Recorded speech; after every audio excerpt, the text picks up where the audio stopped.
સુખદેવજી મહારાજને વંદન કર્યા છે, દંડવત કર્યા છે, નમસ્કાર કર્યા. પરીક્ષિત મહારાજ ગંગાજીના કિનારેથી ઊભા થયા છે અને પોતાના નગરમાં આવ્યા છે.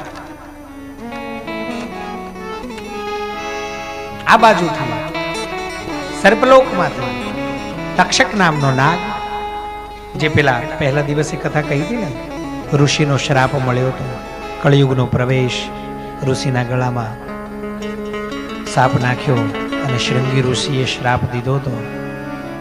તક્ષક સપ્તમે હની, હની એટલે દિવસ, સપ્તમે એટલે સાતમો. તક્ષક નામનો એ નાગ સર્પલોકમાંથી નીકળ્યો છે, પરીક્ષિત મહારાજને દંશ દેવા માટે થઈ. આ વાતની જાણ શતાનંદ નામનો એક બ્રાહ્મણ, જે અનેક વિદ્યાઓનો જાણકાર હતો, એને થઈ છે. અને બરાબર એ જ સમયે આ શતાનંદની દીકરી અને દીકરીના લગ્નની વેળા, અને એને એમ કે હું મહારાજનો જીવ બચાવું પરીક્ષિતનો, એનાથી કંઈ થોડું ઘણું મને દ્રવ્ય પ્રાપ્ત થાય, ધન મળે, તો એનાથી મારી દીકરીના લગ્ન થાય, એ ભાવનાથી શતાનંદ બ્રાહ્મણ એક બાજુથી નીકળ્યો અને એક બાજુથી આ તક્ષક નીકળ્યો. રસ્તામાં બેયનો ભેટો થયો છે. તક્ષકે પણ સ્વરૂપ બદલ્યું છે.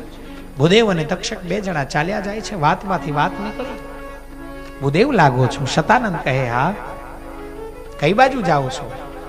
આ કોઈ તક્ષક નામનો નાગ છે, ખબર નહીં કોણ છે, પણ મહારાજ પરીક્ષિત રાજાને કરડવાનો છે. એ કરડે એટલે તરત જ હું ઝેર ઉતારી નાખું એમ.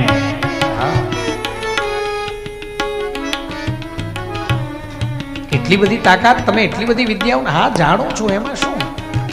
અભ્યાસ કર્યો છે, ભણ્યો છું, ગુરુજનોની કૃપા છે, અનેક સિદ્ધિઓને મેળવી છે, અનેક વિદ્યાઓને સિદ્ધ કરી છે, અનેક કળાઓને ભણ્યો છું. તક્ષકના નાગની શું વિષાદ!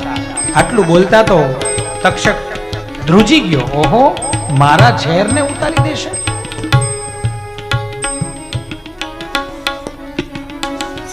અને તક્ષક કેમ વાત કરતા ચાલ્યા જાય, ત્યાં ઘટાદાર વડલો, ઘેંઘૂર વડલાની અંદર પક્ષીઓનો કલરવ,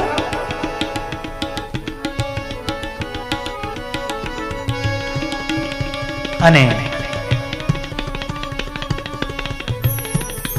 તક્ષકે પોતાનું રૂપ બતાવ્યું.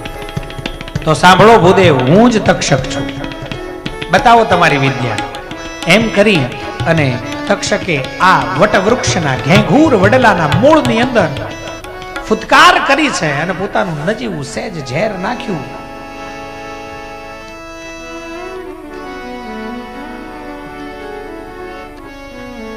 રાખનો ઢગલો થઈ અને આખો વડલો એ પેલા નાનકડા પારેવાની સાથે રાખનો ઢગલો થઈને નીચે પડી ગયો છે. આખો એ વડલો આમ તેમ રખિયા ઉડવા લાગી છે. પણ શતાનંદ બ્રાહ્મણના મુખ ઉપર જરા પણ રેખા બદલાઈ નથી, જરા પણ નહીં. હાથની અંદર જળની અંજળી ભરી છે.